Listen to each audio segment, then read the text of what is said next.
రెండేళ్లలో ఎంతో చేశామని రాబోయే మూడేళ్లలో మరింత అద్భుతమైన అభివృద్ధి జరుగుతుందన్నారు కూటమి నేతలు. ప్రజలకి మంచి చేయాలన్నదే చంద్రబాబు ఉద్దేశమని, మరో 30 ఏళ్లు కూటమి అధికారంలో ఉండాలని పెదకూరుపాడులో నిర్వహించిన విజయోత్సవ సభలో వివరించారు.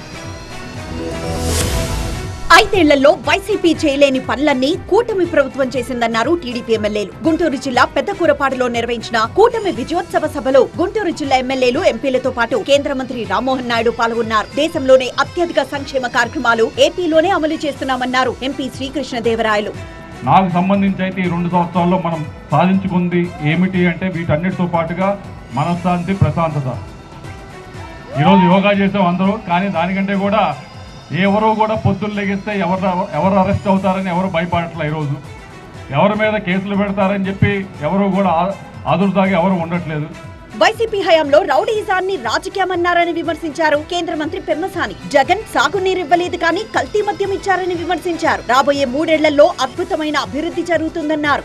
గత 5 సంవత్సరాల్లో జగన్మోహన్ రెడ్డి గారు సాగుకు నీరివ్వమంటే నీరివ్వలేదు, కానీ చక్కగా 1,00,000 కోట్ల రూపాయల విలువ చేసే కల్తీ లిక్కర్ ప్రతి గ్రామానికి పంపించారు. మీరు ఆ 5 సంవత్సరాలు చూస్తే 1,00,000 కోట్ల రూపాయల కల్తీ లిక్కర్ అమ్మితే అందులో 99,000 కోట్ల రూపాయలు క్యాష్ పేమెంట్ తీసుకున్నారు. ఆ రోజున కేవలం 1,000 కోట్ల రూపాయలు మాత్రమే డిజిటల్ పేమెంట్స్ తీసుకున్నారు. తాము రాష్ట్రానికి 2 ఏళ్లలో ఏం చేశామో చర్చకు సిద్ధమన్నారు మరో కేంద్ర మంత్రి రామ్మోహన్ నాయుడు. ప్రజలకు మంచి చేయాలన్నదే చంద్రబాబు ఉద్దేశమన్నారు. మరో 30 ఏళ్లు కూటమి అధికారంలో ఉండాలన్నారు. 2004లో పోతే ఏ రకంగా రాష్ట్రం అంతా ఇబ్బంది పడిందో మనం అందరం చూసాం.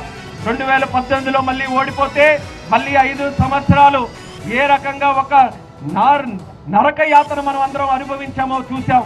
మళ్ళీ అలాంటి పరిపాలన ఎక్కడ కూడా మనం తోవలేకుండా మరొక 30 సంవత్సరాలు ఈ ఎన్డీఏ కూటమి వర్ధిల్లే విధంగా ప్రతి ఒక్కరు కూడా ఆశీర్వదించాలని ఈ సభాముఖంగా మీ అందరికీ కూడా కోరుకుంటున్నాను. కూటమి ప్రభుత్వం అభివృద్ధి చేస్తుంటే కులమతాలు, ప్రాంతాల మధ్య వైసీపీ చిచ్చు పెడుతోందంటూ నేతలు విమర్శలు గుప్పించారు.